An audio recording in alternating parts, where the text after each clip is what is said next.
Welcome to the HR Happy Hour Work Break. You're here with Trish and Steve. Hey, Steve Bose. Hey, Trish McFarland. How is your Monday? My Monday has been good. I feel like I've been working like way more than even normal, which I don't know why, but yeah, I feel like I've achieved a lot today. How about you? You have. I believe you have achieved a lot. I've achieved some. We recorded a podcast today, which afterwards I was informed, I say the same thing after every recording that, this is my favorite show ever. But today was really a fun recording. I can't wait till it comes out. We did a show with Dr. Tony Orsini, all about having difficult conversations and how to manage that. And it was such a great call, Trish. I loved it. I really did.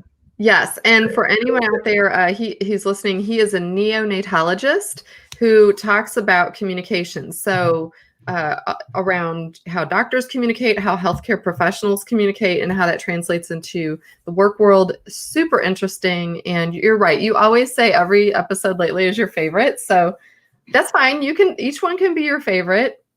All your children are loved, right? Right. No, seriously, It's been a good day. I'm not going to get into it here because I still have to sort of think about all the wealth of information I received. But today was Cornerstone On Demand's Analyst Day. Mm-hmm. So new CEO Phil Saunders did an outstanding job of speaking with all of the analysts and giving us an update.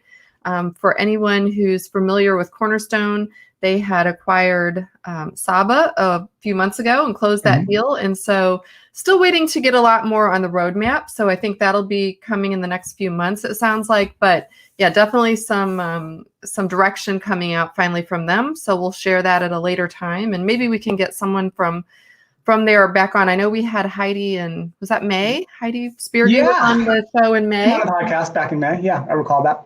Right. So, over the next month or two, maybe we can get another visit with Cornerstone and really deep dive publicly what they're up to. But more to come there. But I don't know if you're like this, Steve, but I was going to ask you. So lately, it seems like work has really picked up, right? So I went a few months where it was kind of not. A little summertime downturn a little bit or slow down. Summertime is always a little bit of a slower time if you're a consultant and analyst in our space. But I think in general, too, with the pandemic and everything going on. And so it got me thinking about, I was still working, whether or not it was paid work. Sometimes that's the best time to get a lot of work done. And so my question for you is, do you ever spend time like really doing work and sort of practicing your craft, even if it's not an actual like paid work opportunity? How do you feel about that in general? Not just for you personally, but the collective. Yeah, I think I do a little bit of it still.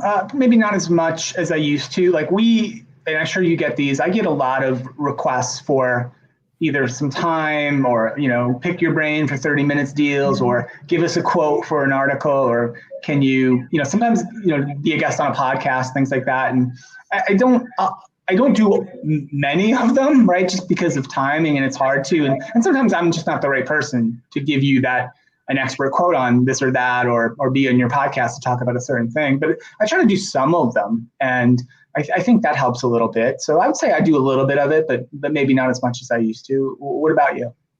I do. I think like you, it depends on the time of year, what it is, how much time I have available. But I've always tried to do that. And I think back to even the way that this podcast started, 11 years ago, it was not a paid part of your job. Certainly wasn't mine, right? It was kind of a labor of love.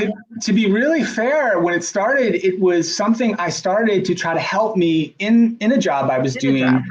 Right. I was teaching an adjunct course in HR technology at the time in Rochester, New York, and I was desperate for content to share with the students because at that time anyway, I don't think there was a textbook of any kind. Right. And I was really struggling, like, how am I going to help these kids? Kids is not the right expression, but I think they mostly were kids. But it was a graduate class, but how to help these students understand about HR technology. So I thought, let me see if I can track down people in the HR technology industry and I'll interview them. And I'll make that part of the course assignment, the quote unquote, the reading. So that's how it really started. Right. Well, the reason I'm bringing it up is because part of my downtime, I've been really trying to focus on mind, body, and soul. I think I'm doing it because, and you're going to laugh here, I think in just over 2 weeks, maybe 3 weeks, I will be 50. 50. I'm not laughing.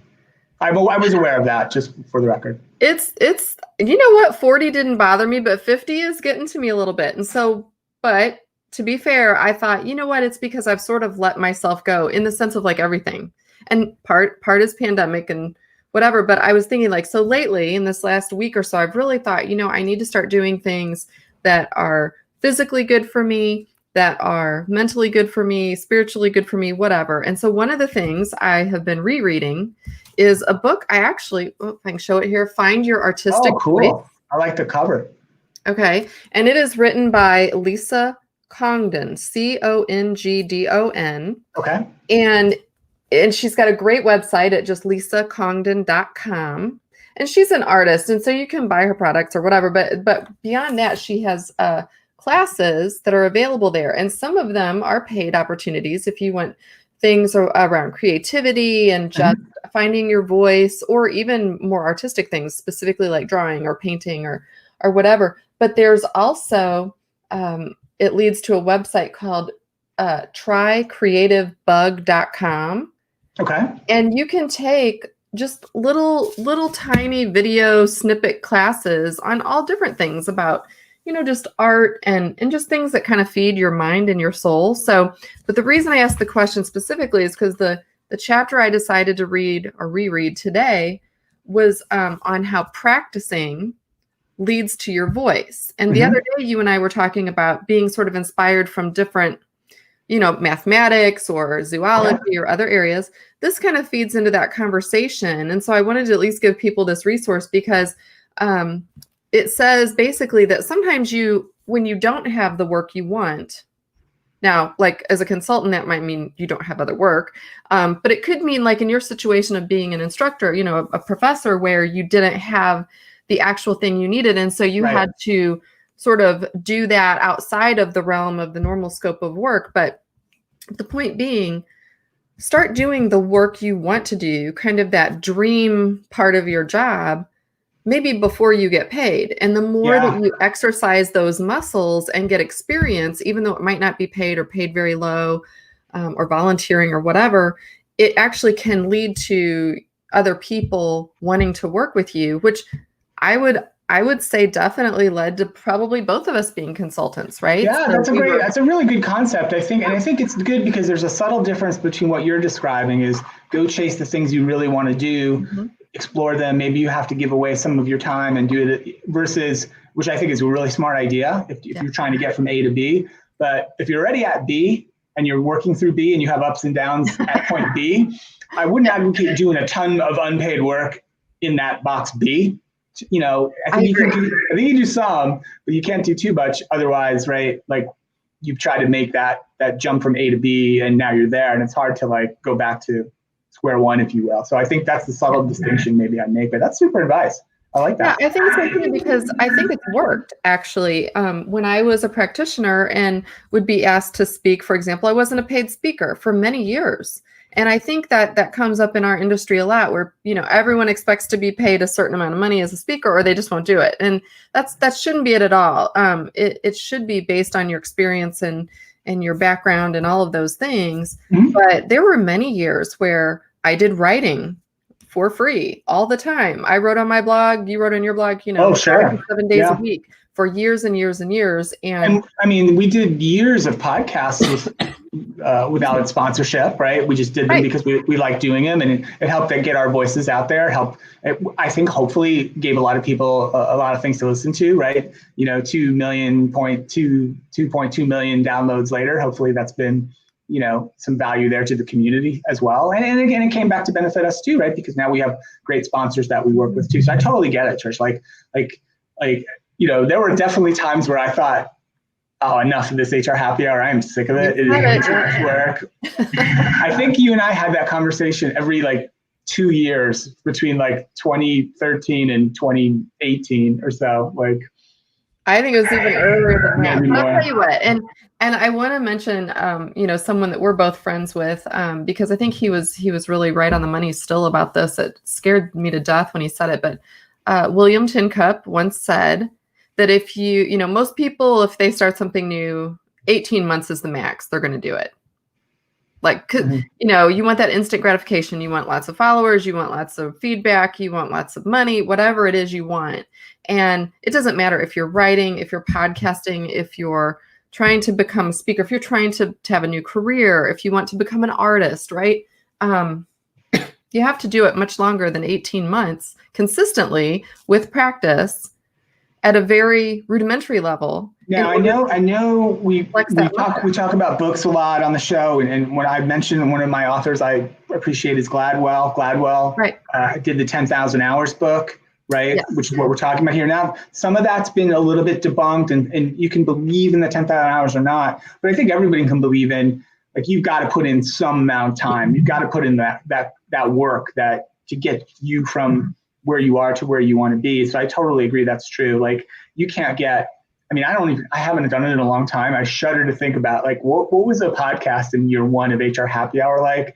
It'd probably be awful, or I'd probably hate it. But I think that's totally a good thought. Like, you, especially with writing, I have for once in a while, like, just because I needed to reference something, look back an old blog post, say from 2011 or something, and I'm like, oh, that's pretty bad. like just so immature and so dopey. But anyway. You know what, though? I think that's good, because it's almost like how your own personal journal, it just happens to be online. The funniest thing to me is if I happen to Google a topic and something I wrote from a long time ago pops up in the results, and I don't remember writing it. Yeah. Oh yeah. You know? I definitely have that case. There's certain things I remember, and there's a lot of others I would never remember, because there was so much volume going on. Yeah. I have one thing I wanted to mention just for fun towards the end of the show here. We're going to call it a day. All right, because we talked about this once on the show too. But Trish, I saw in the news today, vinyl records have outsold CDs in the United States for the first time since 1986.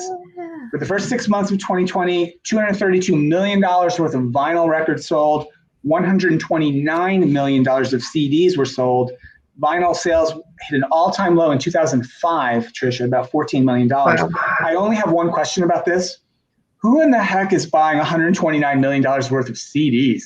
How is that still happening? That is shocking to me. That's the headline. That I don't know, but I can tell you on vinyl, my kids actually go to a store over in St. Louis called Vintage Vinyl all the time. Carly just went last week, as a matter of fact. She just bought 2 more albums. She got a Kenny Loggins, the one that I don't remember the exact name of the album, but the one with like Danger Zone. Come on, Top Gun. No, what are we talking about? Like way older, like older. Oh. Well, she's still young. She'll learn. And Hall & Oates.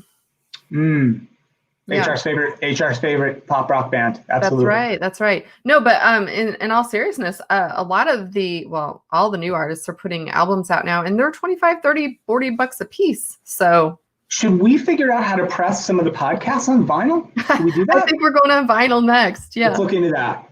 Yeah, and the work break's going to be little 45s. That'd be awesome. All right. Well, thanks everyone for listening. As always, we love all of your feedback. Please continue to watch, listen, share, talk to us, and we will see you back here tomorrow. Bye, everyone. Bye.